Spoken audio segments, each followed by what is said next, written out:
Okay, hello everyone, and welcome to OA Week 2025. We'll get started in just a moment. We'll let a couple more people trickle in before we get started.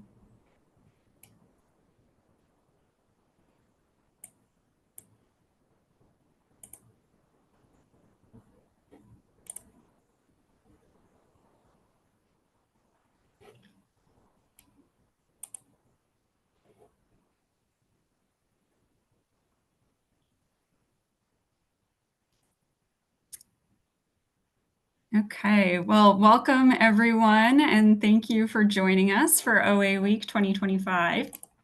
My name is Carly LaRoche, and I'm a member of the GOA-ON Secretariat. Please note that this session is being recorded. OA Week is presented by 4 sponsoring organizations. First, GOA-ON, the Global Ocean Acidification Observing Network. Second, NOAA, the United States National Oceanic and Atmospheric Administration. Third, the IAEA OAICC, the International Atomic Energy Agency Ocean Acidification International Coordination Center. And last but not least, the IOC, the Intergovernmental Oceanographic Commission of the United Nations Educational, Scientific, and Cultural Organization, UNESCO. GOA-ON was established in 2012, and with just a handful of members at the beginning. Since then, it's grown immensely, with now over 1,200 members from over 110 countries. GOA-ON also consists of 11 regional hubs, which span across continents and oceanographic regions. We'll be hearing from most of them throughout OA Week, and I'm excited that this session is going to be highlighting some of the work done in our Caribbean hub. If you're not a GOA-ON member yet, you can join today by visiting goaon.org. I'll drop a link in the chat later so that you all have the opportunity to sign up. Now onto OA Week. So OA Week debuted in 2020 and returned in 2021 when events and conferences were postponed due to COVID-19. Following the successful in-person symposium on the ocean in a high CO2 world in 2022, OA Week has become an annual event to maintain momentum around OA research and to provide a virtual platform for the ocean acidification community to exchange their latest findings. We are thrilled to present a wide range of ocean acidification topics and speakers from around the world throughout the week. A few words on housekeeping before we begin. During the presentations, all participants are in listen-only mode. You're welcome to type any questions into the questions box, the Q&A box at the bottom of the control panel on the right-hand side of your screen. We'll be monitoring for incoming questions, and we'll pose them to our speakers during the question and answer period at the end of the session. For the discussion, you can also use the raise hand function in the toolbox at the bottom of your screen, and we'll call on you to ask you your question directly.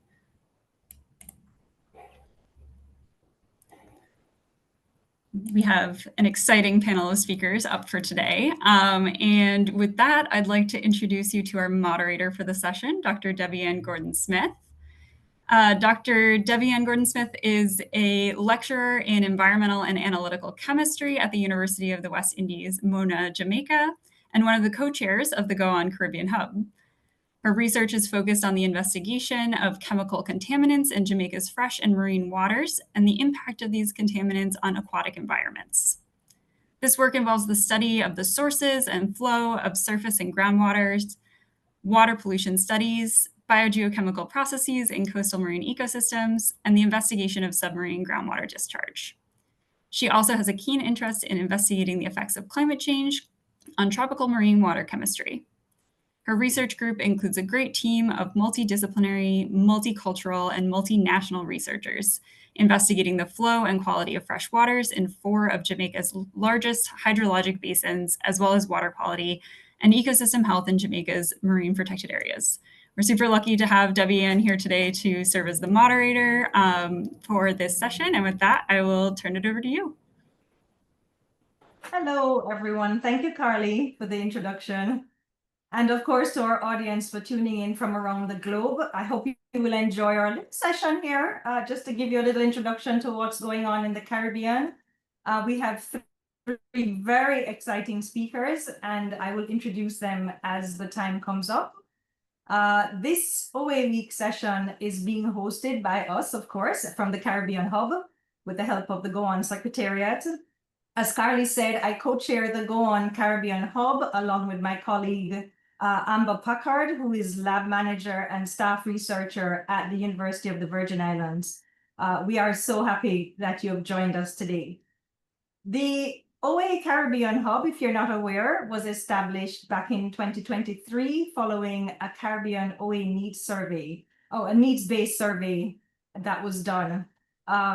The Global Ocean Acidification Observing Network, GOA-ON, has encouraged grassroots formation of regional hubs to foster communities of practice for the efficient collection of comparable and geographically distributed data to assess ocean acidification and its effects, and of course, to support adaptation tools such as model forecasts. Today, we will be hearing from three speakers whose work spans multiple disciplines and regions of the Caribbean.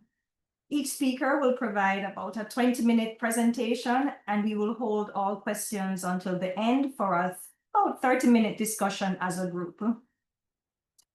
With that, we can begin with our first speaker, who is my amazing colleague and friend, Dr. Isaiah Bolden.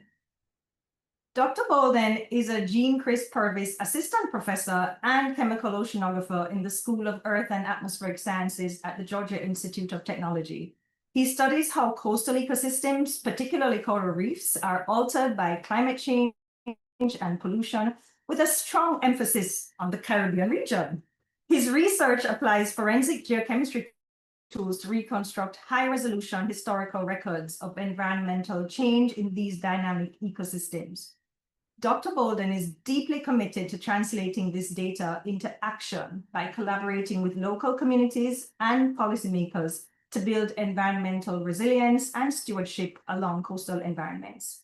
We, Isaiah and I, are actually involved in a number of projects in Jamaica together. And without further ado, it is my pleasure to welcome Dr. Bolden to start off this session. Thank you so much for that introduction, Debbie. Let me get my screen sharing going here. All right, people can see my slides and can hear me okay? All right, well, thanks so much.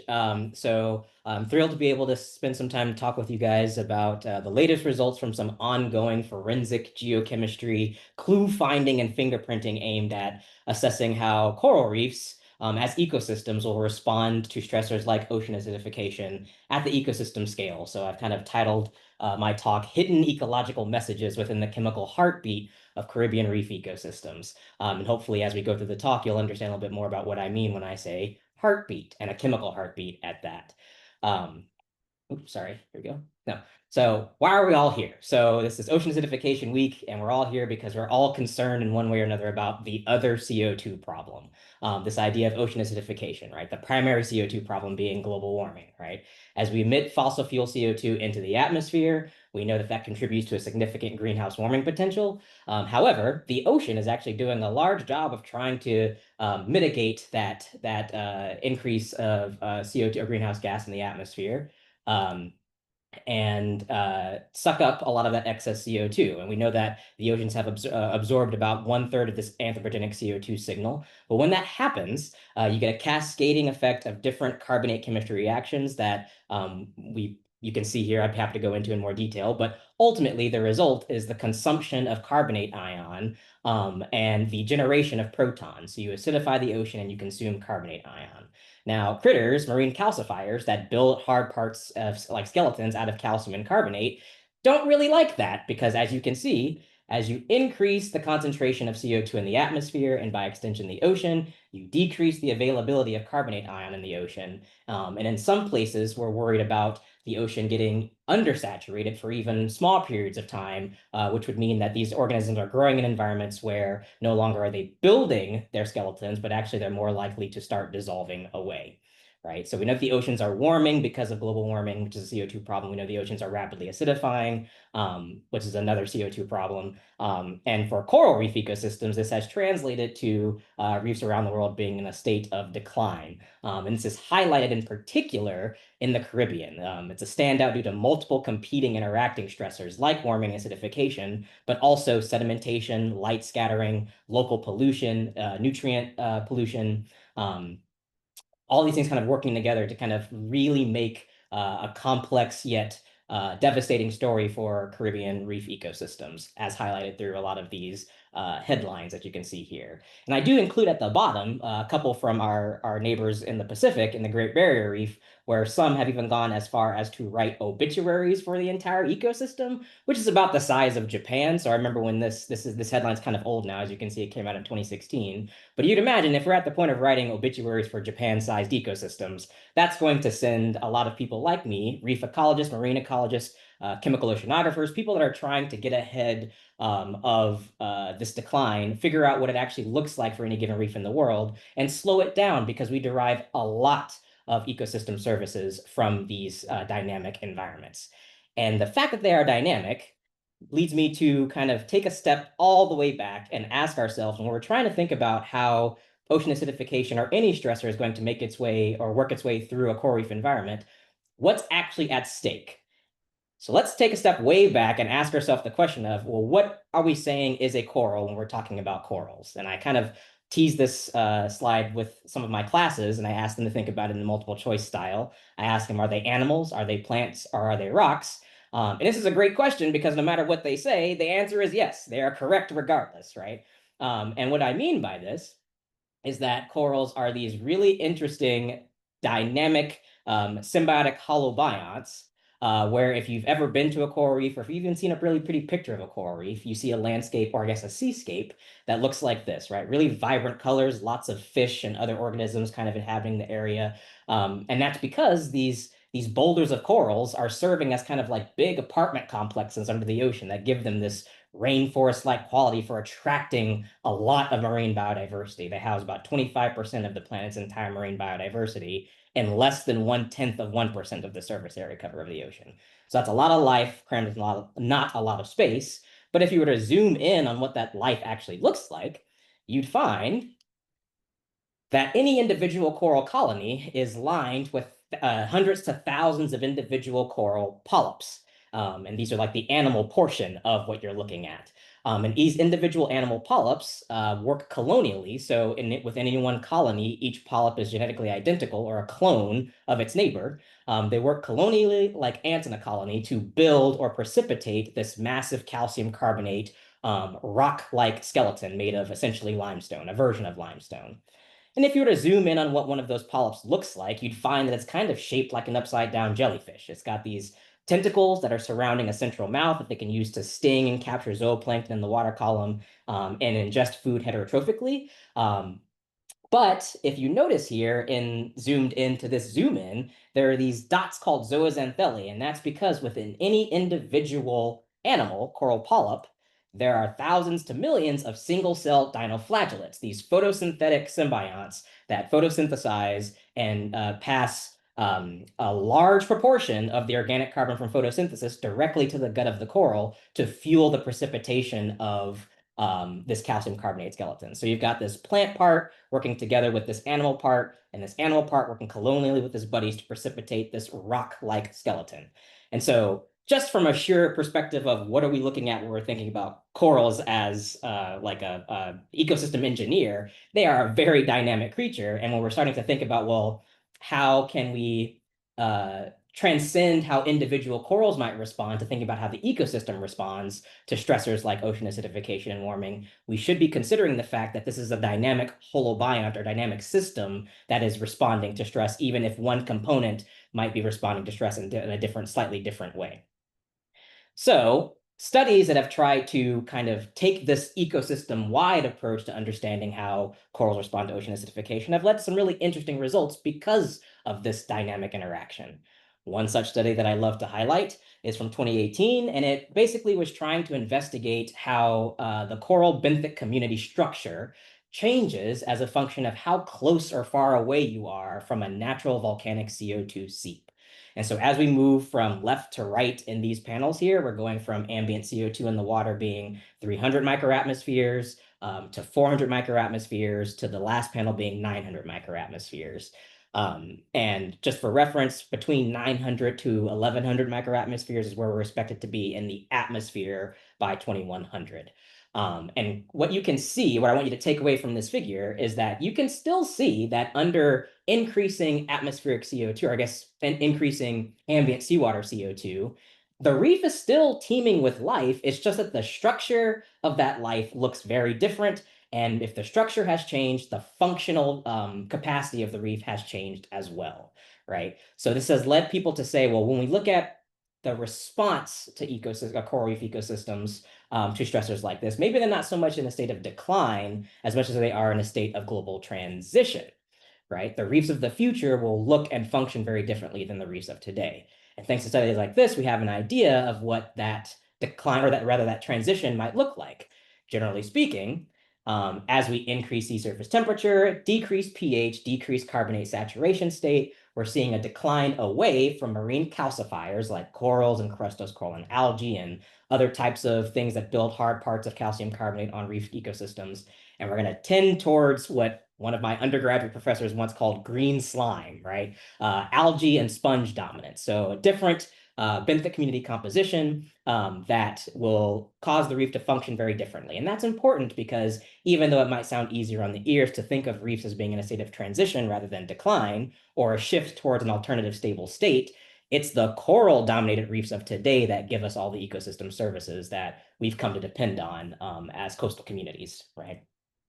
And so with this in mind, what we need are tools that assist in quantifying the rate of this trophic shift. So since many reefs may transition from to macroalgae dominance and sponge dominance by the end of the century, we need more nuanced tools of any variety, but ultimately that are aimed at addressing two key questions. One is, how is reef metabolism changing along this line for any given reef?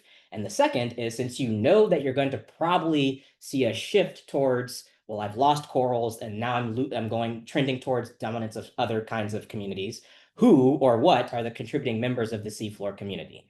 And the answers to these two key questions need to dovetail or complement the limitations of the way that people have traditionally been measuring the health of coral reef ecosystems.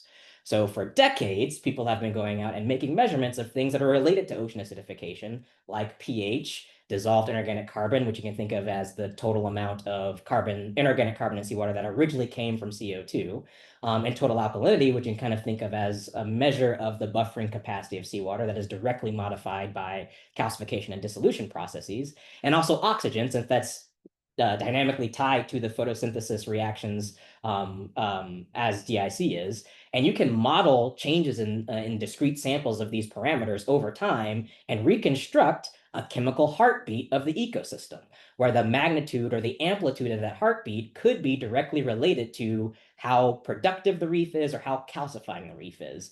And that's kind of exactly what I am monitoring, or what I'm showcasing for you here as an example, right? This really nice sinusoidal periodic heartbeat that spans the coral reef over the course of the day, right? So you get peaks of oxygen because of photosynthesis during the day where CO2 is being drawn down. So the green triangles are going up and the brown circles are going down. And then vice versa at night when the system switches. And you can integrate under both of these curves to calculate a net ecosystem productivity and calcification rate from the magnitude of these changes. Now, what's really interesting is that this is great. There's nothing wrong with this, except it doesn't really answer all of the questions that we're kind of thinking about needing to answer for the future of coral reefs. It can give us a perspective of how coral reef metabolism is changing along the line, but it can't tell us who, or any more nuanced questions, who are the key players that are changing these cycles to begin with in the reef community, right? So as DIC is increasing, who's actually contributing to those DIC changes? As oxygen is decreasing, who's actually contributing to those changes as well? And so with that, that's where kind of my forensic geochemistry approach comes into play. I call this CSI for coral reefs, this idea that you can kind of use chemical fingerprinting to answer a lot of these questions. And I've kind of redefined those 2 key questions into 4 of my own, which are: what are high resolution chemical fingerprints of changes to the metabolic structure of reef ecosystems? Who are the primary builders and dissolvers contributing to the reef structural composition? When, if ever, has the reef experienced and adapted to similar environmental stressors? And how can historical records of reef health inform methods for equitable adaptation and conservation strategies? So with that, I'd be happy to talk to you about all of these, but for the sake of time, I'm going to choose a couple of vignettes that are hot off the presses for some work that we've been doing in the Caribbean aimed at addressing this high-resolution chemical fingerprint of changes to the metabolic health of reef ecosystems. And I'm going to be drawing on some recent work that we've been doing in Curacao over the last, I guess, since 2023. So I call Curacao an arid tropical Caribbean paradise that's home to pristine modern coral reefs, ancient fossilized reef terraces, and numerous carbonate caves with actively precipitating speleothems. It's a carbonate geochemist's dream to investigate changes in environmental dynamics as well as climate history from a carbonate chemistry perspective on multiple different timescales. But for the sake of this talk, I just want to highlight a few things. We conducted 4 different field campaigns of seawater sampling between 2023 and 2025, whereupon each field campaign, we collected discrete bottle samples for DIC, pH, salinity. And then I'm going to try to convince you that something that we need to add to the carbonate chemist repertoire for routinely measuring and getting additional nuanced ecosystem metrics is the del13C value of that DIC. We also measured water isotopes, so delta-2H and del-18O of seawater, and we did this at 2-hour frequencies for 36 hours during each field campaign. So it's a lot of not getting a lot of sleep and trauma bonding, but you get really cool data sets that come out of this kind of work. And as a complementary mooring package, we also have complementary autonomous pH, conductivity, sea surface temperature, depth, and dissolved oxygen. And you can see how we measured our parameters associated with that. But I'm going to first highlight what the heartbeat looks like in the DIC, which is in the brown triangles, and the del13C of the DIC in the brown circles. And you can see the kinds of richness of data that these high temporal sampling schemes can actually get you, where if you just integrate under the brown triangles, you can get out those net ecosystem productivity and net ecosystem calcification parameters. But you can also involve the del13C signal and see that it's doing the exact opposite. And it's showcasing the fractionation behavior of carbon within the reef over the course of a day, where during the daytime, when things are actively photosynthesizing, they're sucking up carbon dioxide, but there's a preference for organic carbon to consume the lighter version of carbon, the carbon-12, which enriches the remaining seawater in 13.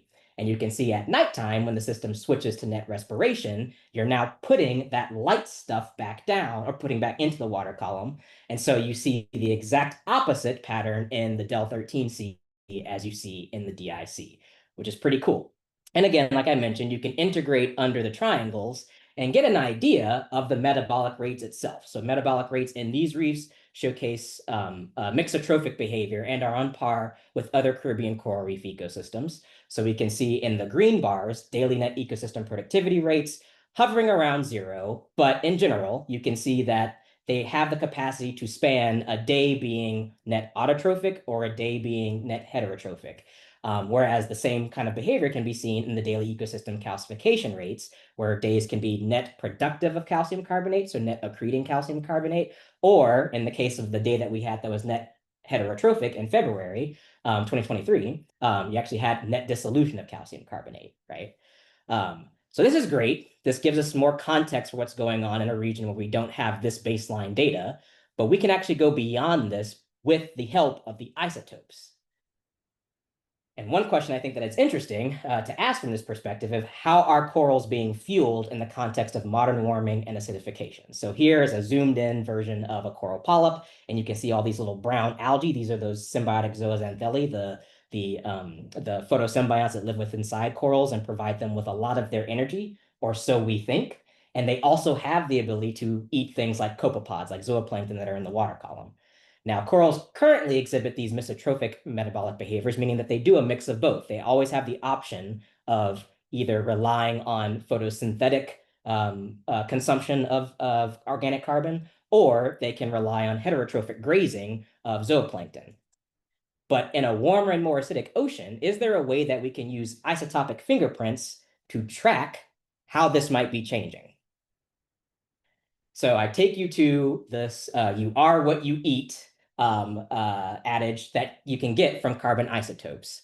So in this interest of time, I'll just go through this relatively quickly, but essentially we get a graph like this from the great Charles Keeling, who gave us the Keeling curve, right? The measurements of CO2 concentrations increasing since the late 1950s due to anthropogenic influences, but he also worked on carbon isotopes, trying to fingerprint the source of what's causing the increase in CO2, right? And this is information, or this graph is derived from data from the atmosphere above forests, where if you plot the del13C of the carbon dioxide on the y-axis against the inverse of the CO2 concentration, the intercept of this line, first of all, the data will plot in a really nice line, and the intercept of this line is the net del13C of the material contributing to diel variability in the del13C. So effectively, it's a del13, or it's a chemical fingerprint that helps you identify what is being respired in your ecosystem. And it'd be great if we could do the same thing, but for coral reefs. And it turns out that if you make some corrections, you can, right? And so here, I'm just showcasing what the intercept of that line is for the 4 different diel cycles that we investigated, where the del13C source value is on the y-axis and the dates are on the x-axis. And great, you can see that we have a bunch of different numbers here. But what do they actually mean in terms of what does it mean to have a del13C source value of between -15 and -20?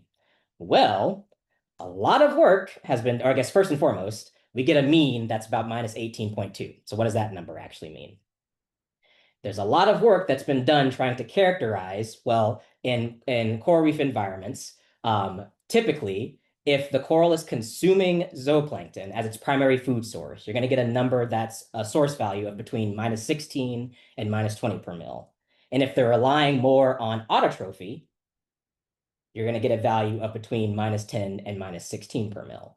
And so the fact that we've got an average value of -18 per mil suggests that the corals, the ecosystem as a whole, are already kind of relying on heterotrophic grazing in a way that you wouldn't necessarily assume based on what we know about corals deriving a lot of their energy from zooxanthellae. And it turns out that it's even more clear here because we know that 3 out of the 4 field campaigns that we did were net autotrophic. So even on days where you know that the reef ecosystem produced more carbon from photosynthesis than consumed from heterotrophy, the corals are still actively grazing to get a lot of their energy, which to me suggests that there might be somewhat of a built-in buffer, at least in Caribbean reef ecosystems, to stressors like ocean acidification and bleaching, at least in the extent of how corals are changing or adapting their metabolic strategy for how they're deriving their food source.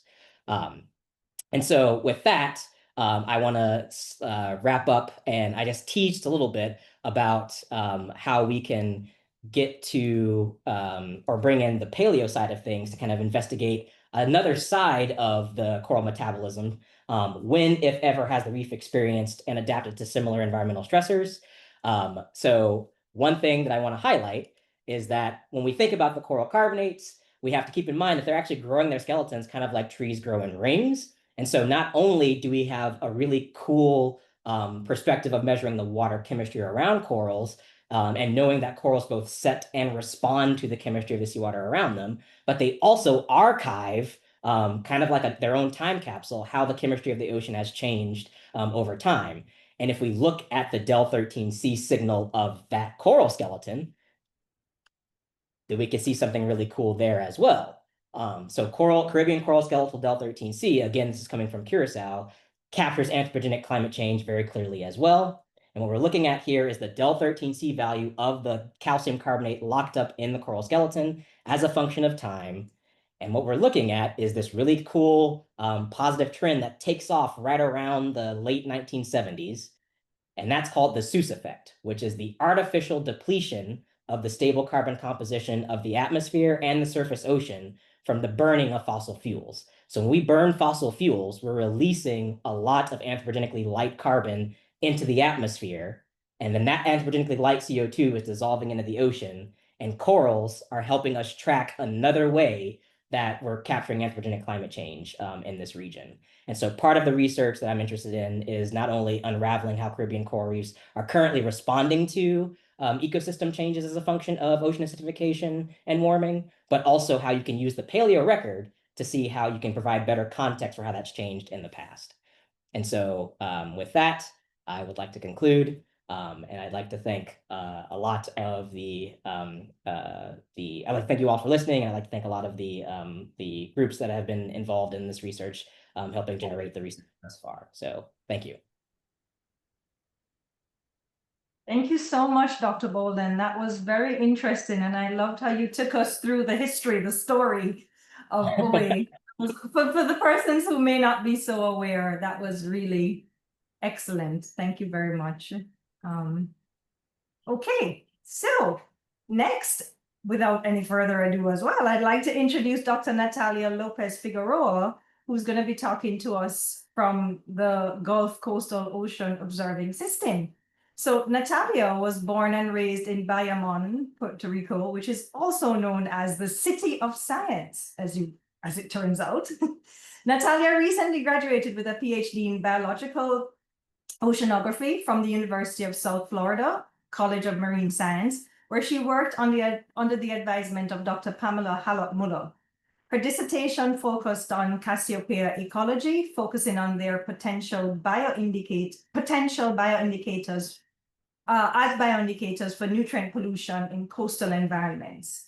Currently, Natalia recently, in fact, is a Gulf Science Policy Fellow with the National Academies of Science, Engineering, and Medicine. As a part of her fellowship, she coordinates the Gulf Coastal Acidification Network, GCAN, at the Gulf of America Coastal Ocean Observing System, GCOOS. Dr. Figueroa will talk to us today about some of the work of GCAN. Please, go ahead. Thank you so much, Dr. Gordon-Smith. I'm going to share my screen. Let me know if you can see it. Perfect. Thank you, everyone. This is my initiation into the coastal acidification work. As Dr. Debbie Gordon-Smith said, I am a marine ecologist by training, but I have the experience within the College of Marine Science to be involved in the topic of coastal and ocean acidification. And today I will be just showing the state of science and future directions of GCAN, the Gulf of America Coastal Acidification Network. And I just wanted to start by introducing the region. So the Gulf of Mexico / Gulf of America, henceforth known as the Gulf, it's considered a natural lab for not only oceanographic studies, but also ocean and coastal acidification, as our coastal ecosystems is also under multiple stressors. Over 38 million residents are living currently in this coastline within the mainland of the US, Mexico, and Cuba. And this many people, as you see in the picture on the top right, we have oceanographic crews from students. So it is a natural laboratory, it's a natural classroom as well.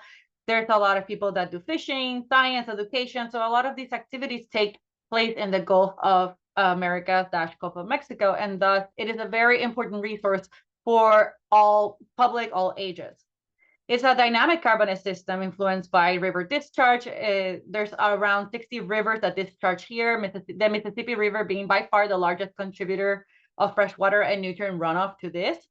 It has diverse habitats that range from coral reefs to seagrass beds, and it has transboundary processes with the Caribbean, as the currents like the Loop Current, Florida Current, Yucatan Current, and it also has a lot of biogeochemical connectivity to the Caribbean as well, because of the waters that influence the Gulf of Mexico.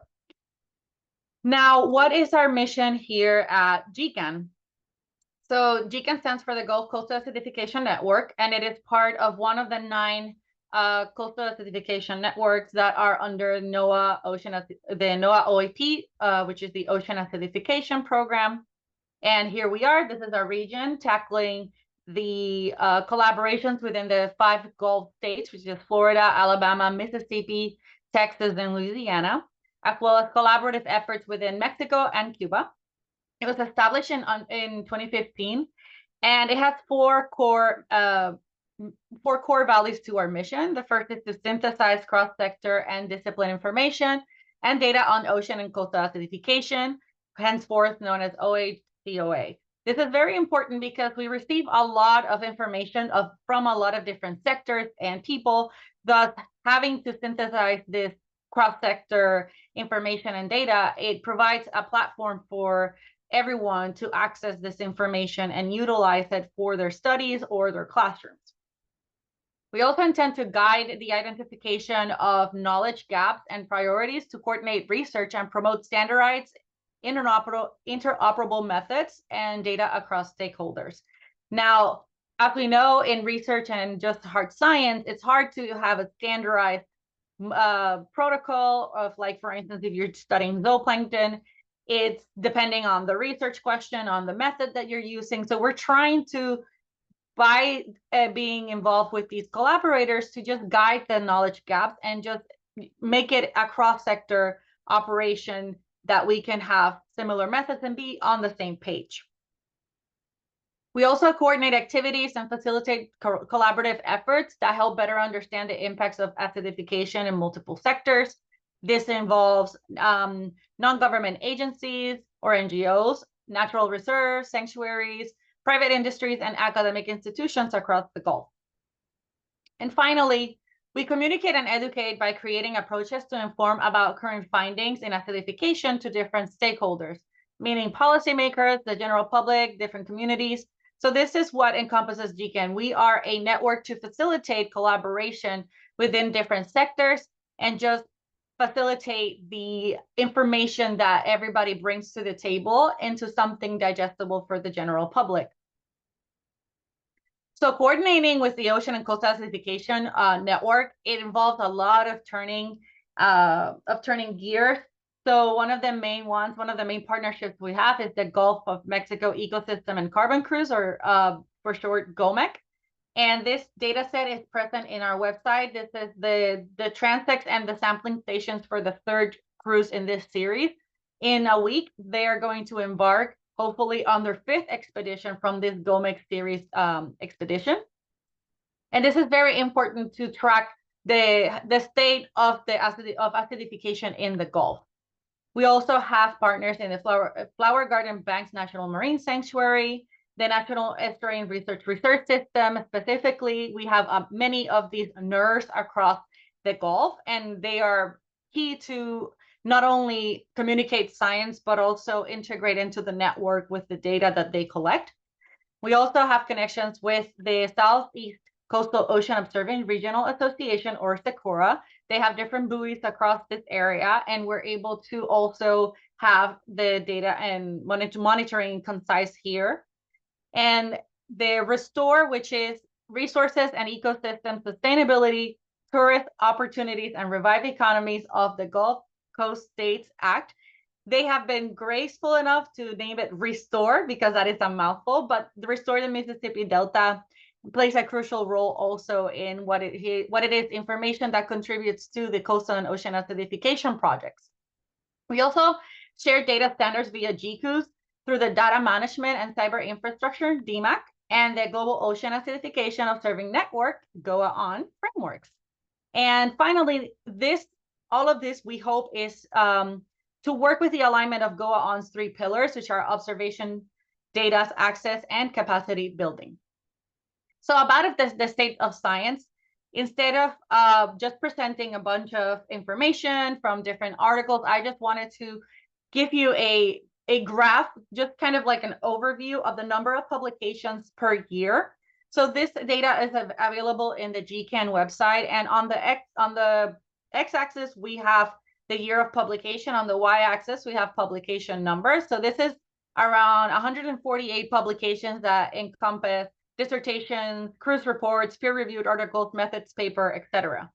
And as you can see in this graph, the peak of the publications and just overall information that we have was in 2020, where we had around 19 publications. And then in 2018, 2024, we had around 12.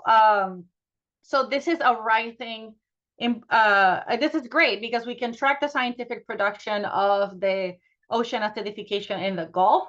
And this involves from method development to spatial heterogeneity, coupled stressors, and temporal patterns.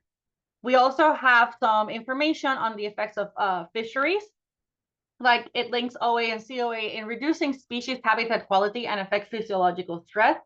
We also have a strong OA hypoxia interaction, specifically in the area of the Mississippi River Delta.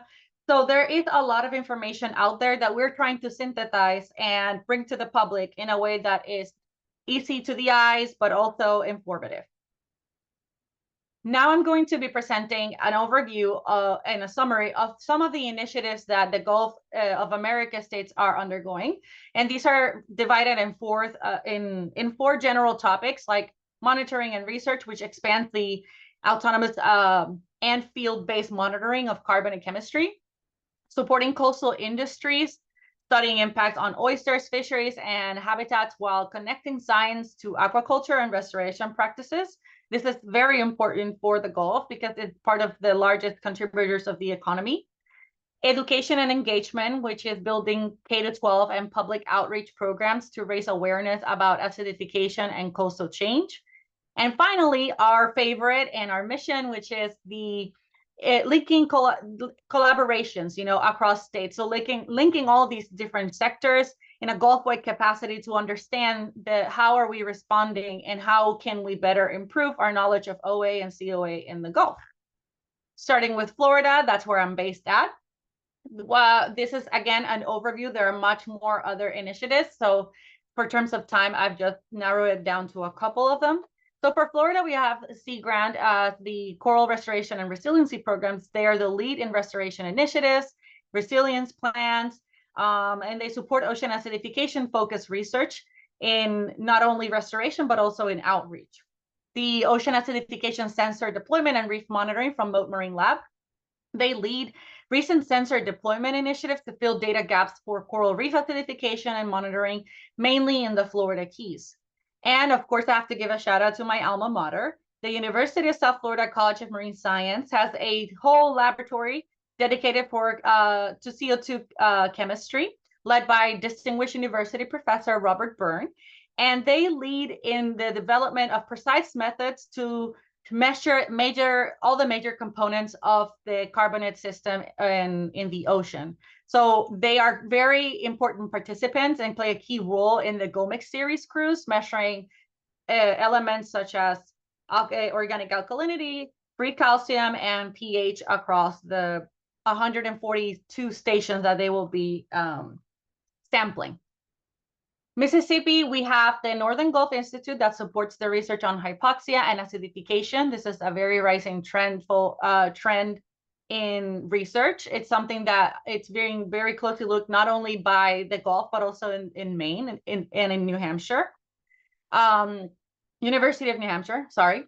And they advance in autonomous observing systems and synthesis across partner institutions, which leads to also the University of Southern Mississippi that leads projects also on OA monitoring, in addition to just looking at the different factors that are main drivers in coastal acidification. Texas is always a big state, so I dedicated 2 slides for Texas. This first slide is talking about the Sea Grant at Texas A&M for Gulf OA research. It also funds projects and supports the extension of outreach and education to connect to OA monitoring and stakeholder education.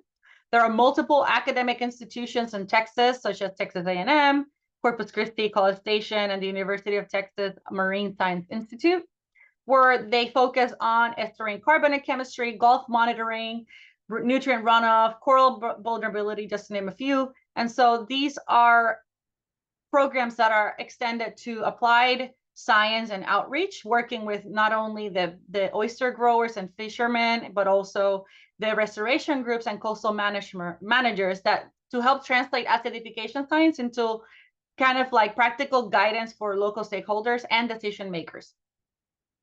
Some of the current projects that have been approved that are going to be taking place between 2024 and 2028 are the Galveston Bay Estuarine Program has a coastal acidification project. And this is to provide a baseline of carbonate system variability in the different components of the carbon system in the ocean, but specifically in the Galveston Bay estuaries. And they're going to tackle how OCA, ocean coastal acidification, affects shellfish communities. The Texas High School Coastal Monitoring Program is being led by the Bureau of Economic Geology as a really cool project where they have high school students identify sources of fecal indicator bacteria and nutrient entering the Corpus Christi Bay and Laguna Madre, involving novel methods in molecular and stable isotope analysis to kind of do these hydrological assessments to link them to ocean acidification as well. And finally, Sea Grant has the biennial research competition and RFP. And this is just an open call for proposals for research that improves our understanding in the coastal and marine resource use and stewardship, which likely can include ocean and coastal acidification initiatives. In Alabama, we have Dauphin Island, and this runs a long-term real-time coastal observing and research program in Mobile Bay, Alabama. And this feeds into the data sets that we manage into multi-stressor and acidification assessment. The Alabama Coastal Area Management Program, specifically the Alabama Department of Environmental Management, takes a big place in state policy and regulatory programs that includes the permits and monitoring and non-point pollution control, and the coastal watershed surveys. And these address nutrient runoff, which are major contributors of and drivers of a coastal acidification in the Gulf. Last but not least, we have Louisiana. Louisiana has the Louisiana University's Marine Consortium, or LUMCON, and they have extended collaborative measures across states, and not only across the state, but also a university and different facilities. And they play a key part in understanding and mitigating the impacts of ocean acidification in the Gulf of Mexico. Its research contributes significantly to the broader scientific community's efforts to address the coastal and environmental challenges that they face.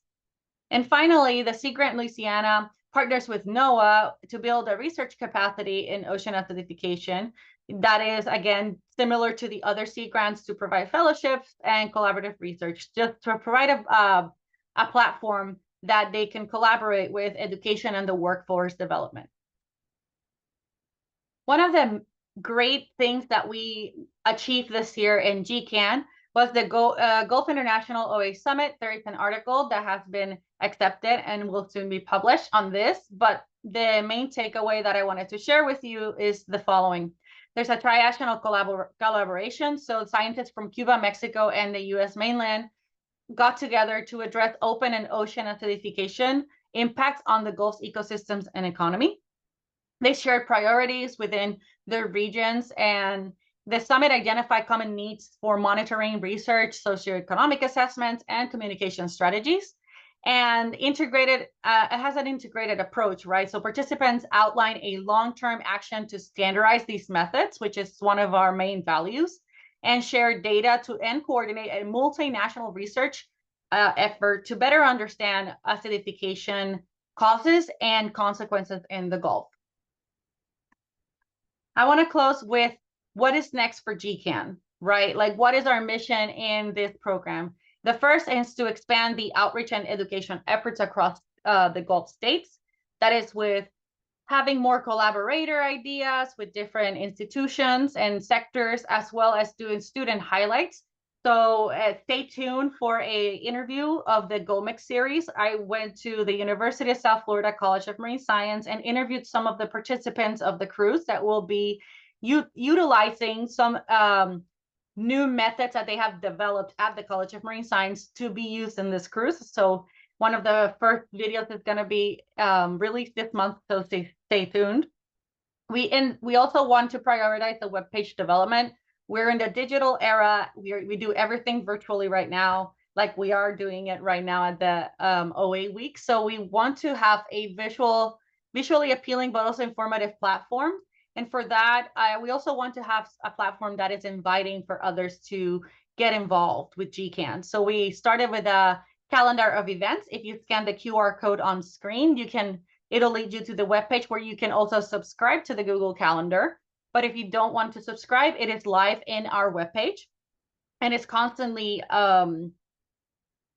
updated. And then we want to update the education materials to provide not only different languages, but also cater to different communities, such as the deaf and hard to hear community. We want to also prioritize the integration of GOA-OA data network, and we welcome Pallavi to our team last week. She is a GIS specialist that will be helping us with some data story maps to be live in our webpage. And one of the main things is that we want to do a CrossCan webinar series. So this fall, we have been with the Southeast Ocean Coastal Acidification Network, or SOCAN. And then in the winter, we will be doing a webinar series with CARICAN, the Caribbean Coastal Acidification Network. And we're planning something also that is kind of cross-can related with an in-person workshop that we're still in the works of identifying who will be our stakeholders and what will be discussed and workshopped in this event that we're planning. So with that, I'd like to thank firstly the Caribbean Hub and GOA-ON for allowing me this platform to kind of present what has been done in GCAN and what is next. I also want to thank the National Academy of Science for funding me the Gulf of America Coastal Ocean Observing System, my supervisor, Jorge Brenner, he has been very supportive of me, and the Texas A&M and GCAN, of course. If you have any questions, please write to the email or you can access our webpage. Thank you. Thank you so much, Dr. Figueroa, for sharing this information. It was really informative, I think, and for many people who may not be so aware of GCAN. It's good to see, yes, it is so good to see that there's been a general increase in the number of studies in the region over the time, yes, and also the amount of collaborative work that's going on across states and agencies. Excellent. Yes. Thank you for that. Thank you. All right. So we will now switch gears a bit and look at some policy direction with our next speaker, who is Dr. Marko Tosic. I hope I did not butcher his name. Dr. Tosic is an accomplished environmental scientist with a doctorate in marine and coastal management and over 20 years of experience as both a researcher and project manager in the Caribbean region. His expertise covers marine pollution, water quality, similar to my work, ocean forecasting, and bridging the gap between science and policy, which is so very important. Throughout his career, he has led multidisciplinary marine science initiatives that combine capacity building with stakeholder engagement, generating science-based contributions to policy processes at international, national, and of course, local levels. In his new role at EOCARIB, Dr. Tosic plays a key part in advancing regional collaboration, enhancing technical and scientific capacity, and coordinating actions in support of the United Nations Decade of Ocean Science for Sustainable Development, serving as the head of the newly established Decade Coordination Office for the Tropical Americas and Caribbean region. Yes. His leadership brings strategic vision and renewed momentum to EOCARIB's efforts to foster inclusive, knowledge-based ocean governance and support a healthier, more sustainable ocean across the Caribbean and tropical Americas. Dr. Tosic, please take the floor. Thank you very much, Debian. I'll share my presentation. Please let me know if you can see it. Yes, seeing it well. Oh, okay, great. So thank you again for the invitation. I'm here today to tell you a bit about the UN Ocean Decade and ocean policy in the wider Caribbean region. For those that don't know, the Intergovernmental Oceanographic Commission of UNESCO, IOC, has the mission of promoting international cooperation and to coordinate programs in research, services, and capacity building in order to learn more about the nature and resources of the ocean and coastal areas. Its goal is to apply that knowledge for improved management, sustainable development, and the protection of the marine environment, and the decision-making process of its member states. IOC has a few high-level objectives, which are a healthy ocean and sustained ocean ecosystem services, effective warning systems and preparedness for tsunamis and other ocean-related hazards, resilience to climate change and contribution to its mitigation, scientifically founded services for the sustainable ocean economy, and foresight on emerging ocean science issues. Now, we at EOCaribe work in the regional subcommission of IOC for the Caribbean and adjacent regions. At EOCaribe, we work to promote cooperation in ocean science, data management, and capacity development, taking all of the global IOC programs and trying to tailor them to the specific needs of the wider Caribbean region. We also work to contribute to the UN Ocean Decade through the newly established Decade Coordination Office for the Tropical Americas and Caribbean region. So EOCaribe functions through the recommendations of its member states. And this year in April, we had our 18th intergovernmental session where member states had 14 recommendations upon which EOCaribe's work is based for the coming biennium. As you can see here, the 14 recommendations, number 11 is on ocean acidification. So we do have some specific activities for the Caribbean region on ocean acidification. I'll present you some of the key actions of EOCaribe, which there are many, but just to touch on a few. Many are focused on capacity development and science. We're establishing task teams right now on marine spatial planning and deep sea research, promote the training of young professionals through internships and exchanges, and also developing programs on blue carbon and ocean acidification. Ocean literacy and education is one of the key pillars of the work of EOCaribe right now. We're working to expand the Caribbean Blue Schools network with agreements with partners across the region, and to integrate ocean literacy into national education plans. This is one of the keys really towards improving ocean protection, is not just working at the policy level, but working at the educational level and as early as elementary school to focus on the importance of protecting the ocean. Other key actions include observation, data, and international cooperation, such as through the Global Ocean Observing System, the Ocean Data Information System, or promoting training in harmful algal blooms and tsunami early warning systems. And finally, we have key actions focused on the Ocean Decade. So I'll tell you a little bit more about this now. So the UN Decade for Ocean Science for Sustainable Development runs from 2021 to 2030. And as I mentioned, we just this year established a Decade Coordination Office for the Tropical Americas and Caribbean region. So for those of you who don't know, where did the Ocean Decade come from? Well, it came from the 2016 World Ocean Assessment, which said that humanity is running out of time to manage the ocean sustainably. And so we need to step up and do more to focus on the ocean and bring it to the highest level possible of policy and education. Of course, the Ocean Decade focuses on SDG 14, life below water, but the case could be made that all 17 Sustainable Development Goals are founded by a healthy ocean. So how does it work? Well, there's a theory of change behind the Ocean Decade. We have the ocean we have, and by implementing different actions in the ways of programs, projects, activities, and contributions, the Ocean Decade seeks to overcome 10 challenges, which I'll show you now in detail. By overcoming these 10 challenges, it aims to achieve 7 outcomes, and the combination of those 7 outcomes would ideally get us to the ocean we want. So what are the challenges? The 10 challenges addressed by the Ocean Decade are: 1, to understand and beat marine pollution.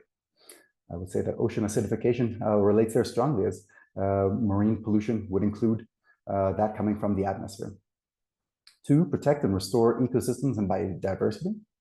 3, sustainably feed the global population.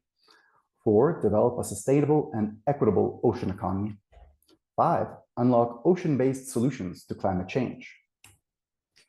6, increase community resilience to ocean hazards. 7, expand the global ocean observing system. 8, create a digital representation of the ocean. 9, deliver data, knowledge, and technology to all. And 10, change humanity's relationship with the ocean. So by addressing these 10 challenges, the Ocean Decade seeks to achieve these 7 outcomes. And these 7 outcomes are an ocean that is clean, healthy, productive, predicted, safe, accessible, and inspiring. So yes, this is a slide that just shows some current data about the Ocean Decade in a snapshot. Currently, there are 62 programs and 583 projects led by partners from 78 countries. As you can see on the bottom left, those actions are covering all 10 of the decade challenges, some with more representation than others. In terms of coordination, there are 13 decade collaborative centers and coordination offices. I mentioned we now have one in the Caribbean as a regional decade coordination office. And in terms of engagement, it has been one of the main focuses of the Ocean Decade to try to reach as many people as possible. And since starting in 2021, 11 million people have been reached. So I would say that is a successful dissemination program so far. So shifting now a bit more to the concepts of the aspects of policy. As I mentioned, the SDG number 14, Life Below Water, is a part of Agenda 2030 and its Sustainable Development Goals. And so IOC also acts as a custodian for reporting on SDG targets 14.3 and 14.8. But as I mentioned, this is the main SDG that the Ocean Decade focuses on, but the argument could be made that all the SDGs could be in some way related back to a healthy ocean. In one way or another, it's a foundation for supporting a lot of our global society and economy. Now, the Agenda 23 is just one of many arrangements or frameworks that are related to the ocean. As I mentioned, the Ocean Decade, there's also the Law of the Sea. And then, of course, probably most relevant for ocean acidification is the United Nations Framework Convention on Climate Change. But of course, there are many others, the Convention for Biological Diversity, the Antigua and Barbuda Agenda for Small Island Developing States, and then there's the Global Program of Action for the Marine Environment, protection of the marine environment from land-based activities. And these are just some, and here you can see that there are many really. These are about 30 governance arrangements and related to ocean pollution. And these are only limited to those that are global and legally binding. As you can see, there are some dozen related to shipping, another 10 related to pollution, and more related to biodiversity. But there's also others that are related, such as the Law of the Sea, which is ocean governance in general, water management, of course, as well as the UN Framework Convention for Climate Change. As I said, these are just at the global legally binding level. At the regional level in the Caribbean, the best known or probably most widespread convention is the Cartagena Convention, which, as we speak, is having its conference of parties this week. This is the Convention for the Protection and Development of the Marine Environment of the wider Caribbean region. Adopted in 1983, it provides a regional legal framework for marine environmental protection. Its secretariat is at the UN Environment Program, the Caribbean Environment Program, CEP, based in Kingston, Jamaica. The Cartagena Convention has 3 protocols, one concerning oil spills in the wider Caribbean region, second, concerning specially protected areas and wildlife, the SPA protocol, and finally, the protocol concerning pollution from land-based sources and activities, the LBS protocol. Another governance framework at the regional level is the CLME Plus Strategic Action Program. This is for the Caribbean and North Brazil Shelf Large Marine Ecosystem, which is the CLME Plus region. This 10-year program is on sustainable management of shared living marine resources and targets governance reforms, fisheries management, pollution reduction, and ecosystem-based management. The SAP was endorsed by 25 countries, 8 overseas territories, and multiple regional partners. And this was a key output of the first UNDP GEF CLME Plus project. This was the first of 3 phases, which has now continued to the Pro-Caribe Plus project. Within this Pro-Caribe Plus project they are currently leading the Ocean Coordination Mechanism, the OCM. This is a regional mechanism to support interactive ocean governance and coordination across institutions. It promotes thematic working groups, stakeholder engagement, and supports the SDG 14 and regional commitments. To date, it's been endorsed by 20 countries and territories and 9 intergovernmental organizations. And as I said, it's currently led by the GEF UNOPS UNDP Pro-Caribe Plus project, but it is designed to be a permanent mechanism to continue beyond the lifespan of the project. The other policy that is a type of policies that are relevant at the regional level are those of regional fishery management organizations, the RFMOs. These oversee conservation and management of fish stocks that cross national boundaries. Some examples in the wider Caribbean include the Western Central Atlantic Fishery Commission. This is an FAO regional commission for the conservation and management of marine resources.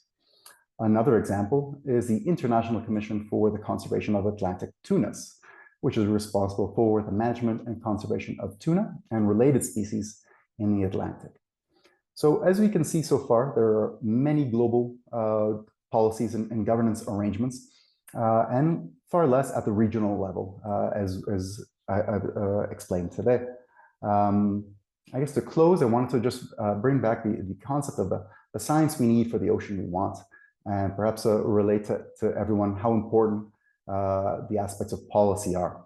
Of course, we need top-notch science in order to improve the ocean's management conservation, but it's key that I think all scientists think about how their findings can feed into policy. I personally believe that policy and public education are the way that we can make long-lasting change for ocean conservation. So I would encourage scientists out there to think how they can feed into regional or global policies in order to get their science to that policy level and establish that change. So thank you very much for your attention, and again for the invitation to be here today. Thank you so much, Dr. Tosik. That was very informative of all the various policies and programs that are across the Caribbean. That should be very helpful to all who are in attendance. And I'd also like to say thank you to all our speakers. Natalia, if you don't mind turning on back your camera. I hope the audience learned a lot today about OA in the Caribbean and some of the work that is happening or being done to address the impacts that we're seeing on our marine and coastal waters. For now, to end our session or to continue our session, we would like to open the floor to questions from you, our audience. You may either type your question in the questions box, which can be found at the bottom of the control panel on the right-hand side of your screen, or raise your hand and we will call on you to ask your questions directly. I will hand over to Carly to moderate this particular part of the session. But before that, I want to kick off with two little questions. They might be a little loaded, but I want to just, start with this anyway. One question I have, and this is for any of our speakers or all, what do you think is the way forward for the Caribbean? Isaiah, Dr. Bolden did mention some things to us which we kind of already know, those of us who are involved in OA work in the Caribbean and coral reefs. The sort of issues that we're seeing and the impacts and the fear that we may not have coral reefs by 2100. That's my first question. And I know that one is loaded. And secondly, and this may be particularly for Dr. Figueroa and Toshik, how can we engage or collaborate more with some of the initiatives across the Gulf and the region? But again, I'm throwing this out to all of you. Anybody would like to go first? I know those are loaded questions.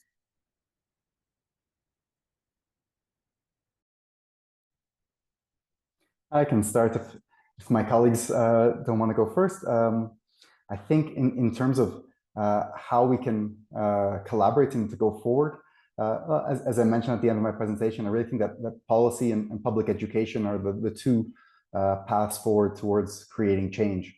Policy is what allows us to change the regulations and how land-based activities are managed to try to control the impacts of pollution.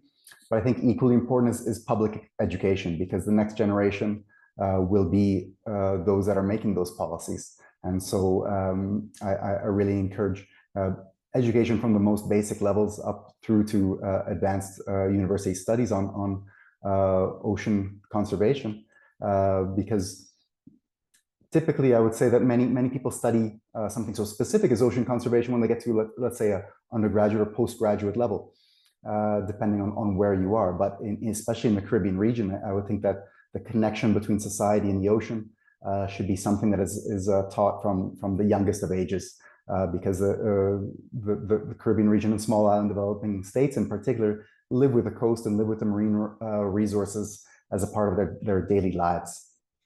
In terms of your question about collaboration, my recommendation would be really to seek out interdisciplinary collaborations wherever possible.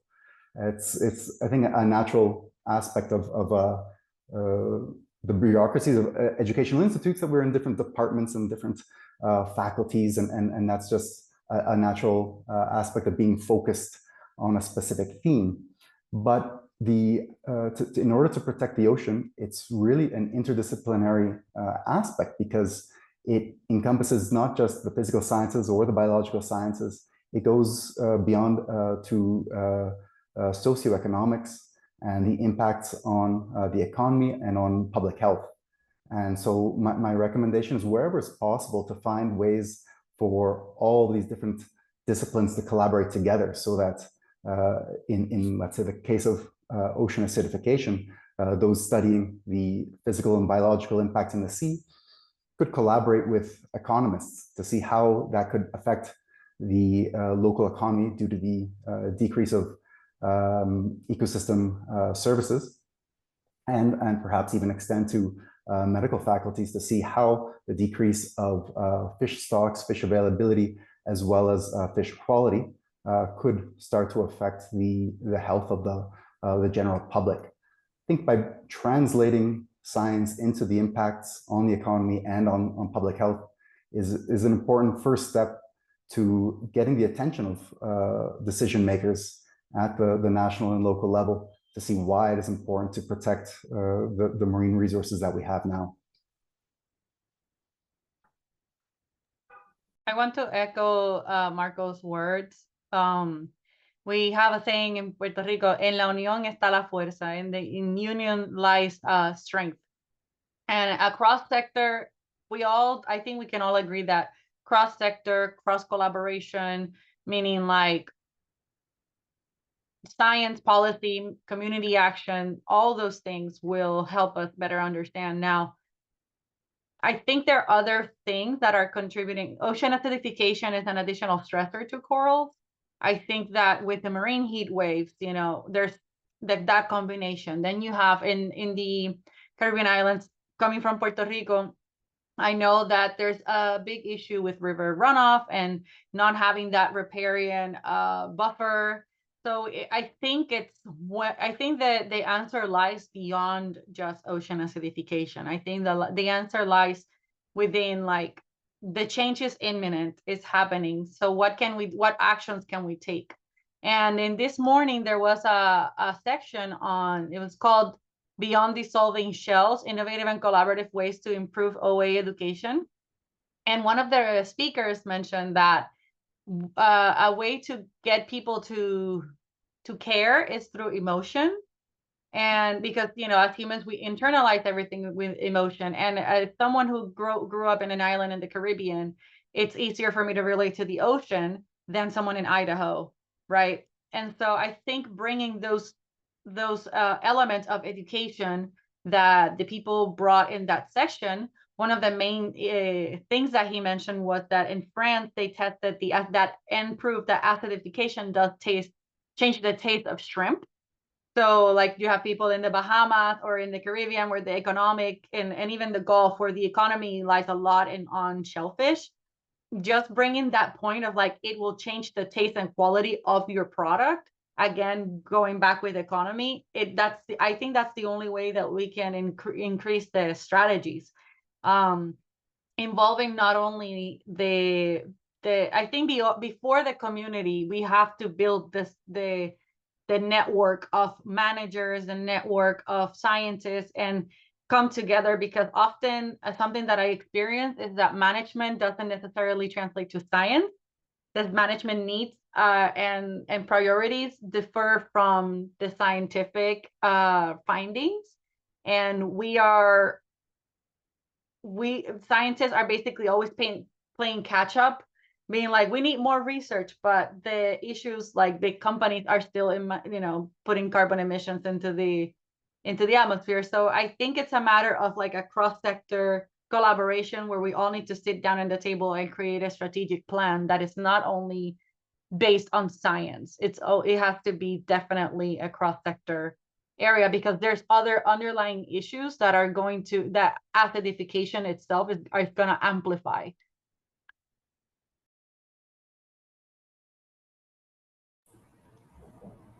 I think these are wonderful points that everyone is making, and I've really appreciated the diverse set of perspectives that we have on this call to really get at those, both the scientific side, the kind of resource manager and policy side. I think these are the types of conversations that, like Natalia was saying, are going to kind of move us forward as a community. And I'll pitch that if you're interested as an audience member in kind of being involved in the Caribbean's response to ocean acidification, the Caribbean Hub is kind of the place where we're really trying to bring together a lot of these different stakeholders and have these conversations. So shoot us an email if you want to get involved, and we can kind of push all of this forward a little bit more. I'm not seeing any other questions in the Q&A, but feel free to continue asking any of our audience members. You can continue dropping questions in here. In lieu of a question in the Q&A, I will ask one of my own. And I'm going to bring it back to a nitty-gritty science question for Isaiah. So I'm curious about the spatial variability in your sort of the food source chemical footprint that you're seeing, and if you're finding a difference between different environments, like different sites where you're testing that chemical footprint, or if it's pretty consistent across the different sites that you're seeing. Yeah, that's a great question. So I can tell you that, so the site that we keep going back to in Curacao, we like, as you probably could get an idea, like going to one site and being able to be around to sample every 2 hours is a lot. And like the next step would definitely be to try to extend that to other sites around the island based on benthic coverage in particular. So we know that that basically Curacao in 2017, they had a big push to try to characterize benthic community composition around the whole island, where the north side of the island is really sargassum dominated. It's like the sea side of the island. And so it's really hard to get to sample. And plus it's like high wave energy. It's pretty dangerous to actually get out there to sample. But on the eastern end of the islands, where you've got your most coral coverage, and that gradually declines along the coast as you make your way northwest towards more urban areas. And basically where our sampling site is kind of smack dab in the middle of the island, where the coral coverage is present, but not the most dominant. And so I think that if I were to sample somewhere else as a priority, I'd want to try to make my way down to a location that has at least, I think the highest that they have right now is 25 to 30% coverage on that southeastern tip. and see how the balance between, okay, well, at this part of the island, we have like not as much macroalgae already, but still predominantly carbonate sands. I guess I should mention too that the location that we sampled was 15% coral coverage and 40% turf macroalgae, 40% fleshy macroalgae, or canopy forming macroalgae, but that kind of declines and you get favorable coral coverage towards the southwestern tip. And so we haven't been able to sample that location yet, but getting variable benthic community compositions and seeing how that fingerprint of what they're eating changes as a function of different spatial gradients within the same island is the next step. But I can tell you that we've been working on similar projects, collecting similar types of samples in Jamaica with Debbie, and then also in the US Virgin Islands with another project that I'm involved in. And it's not even in those locations, it seems as though the same amount of coral coverage gets you different numbers, which is particularly interesting. So you get differences in what the corals are eating, and it's not correlated to like the benthic community composition. It's probably more likely correlated to the ambient chemical conditions or something going on in the ambient seawater or stuff that's coming in from currents. So it's a great question. It is something that's on the docket to investigate, like how does different spatial locations within the same island to give you different answers. But I think at least I've got some evidence that suggests that even if you do find a difference there, it's not the only way you can get a difference. It could be other chemical parameters in the water, like in the Northern Caribbean, for example.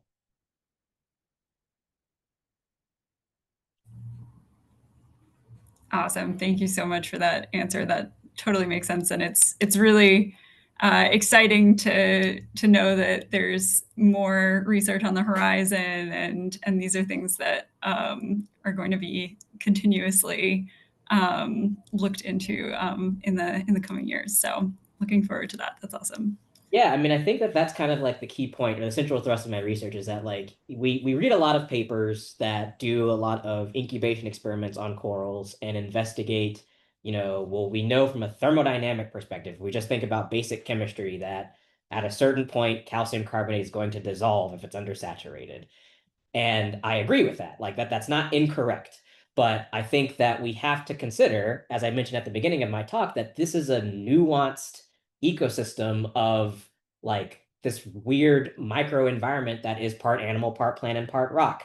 And you have all of these things interacting. And that's not to say that ultimately thermodynamics or basic chemistry won't win, but I do think that it gives you some ability to investigate and poke at different timelines of response to certain things. And that's what my research is aimed at, is that like, yes, obviously we need to cut emissions and increase negative emissions technologies.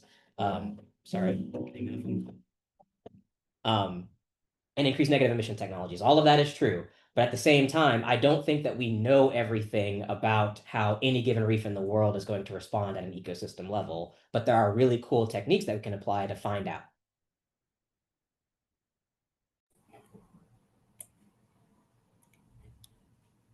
Excellent. Yes, thank you for that. And it looks like we do have a question in the chat from Anna Palacio. Great presentations, everyone. How do we get involved with the Caribbean Hub? At the University of Miami and NOAA AOML, we do a lot of OA monitoring in Florida, Puerto Rico, USVI, flower garden banks, among others, and would like to connect and collaborate. Might pass this off to Debbie-Ann to share a little bit more about the Caribbean Hub. Yeah, I was just about to answer in the chat, but I will still, actually, I will drop the email address, the Gmail that we have as well. We have, oh, did it go in? I'm not sure. Okay, well, we would love to connect. That would be really good. I think it disappeared on us, but you can join the hub, of course, through the GOA-ON website. I believe that you can send an email. How does it work now, Carly? I mean, we had a new system for taking members on. Yes, I'm about to drop it in the chat. So we have a form that you can fill out to become a GOA-ON member. And then in that form, just click Caribbean Hub, and then you'll be a member of the hub. If you're already a GOA-ON member, you can just email the Secretariat. I'll put that information in the chat as well, and we'll get you looped into the hub activities. And we also have an email address for the hub as well, gooncaribbeanhub@gmail.com for direct contact. But of course, you will get all our messages, our newsletter, all of that if you join the hub.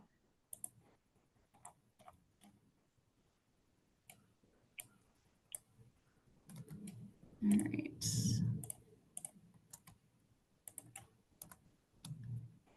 Okay, and that membership information is in the chat now.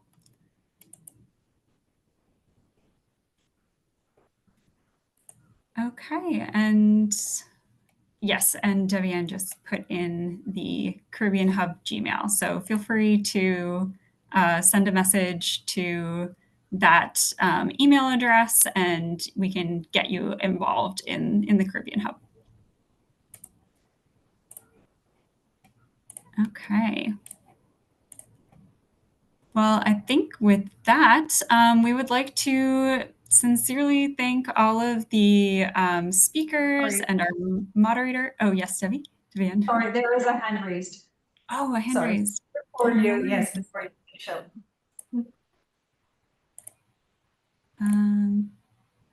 Let's see. I believe it was Alejandra Navarrete, right? Oh, yes. Please go ahead. Yes, you can go ahead, Alejandra. Oh, thank you very much. I am working with the OA Alliance to combat ocean acidification, and we are working with other networks, with La OCA, Remarco, and all the Latin American networks. We are doing an infographic that we will be happy to share with everybody. And we have been working also on a documentary on ocean acidification from North America, Latin America, and Colombia, Mexico, and the Macau tribe, how they're working on ocean acidification. So we would be happy to share that information with you. I just got your email, so that's the thing I wanted to share with you. Wonderful. Thank you so much. Looking forward to connecting on that.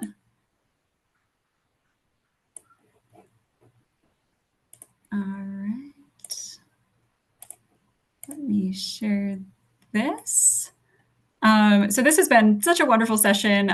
So great to hear from all of our speakers and from Dr. Gordon Smith, our moderator today. And we'd also like to thank our audience for joining us for this session and for OA Week in general.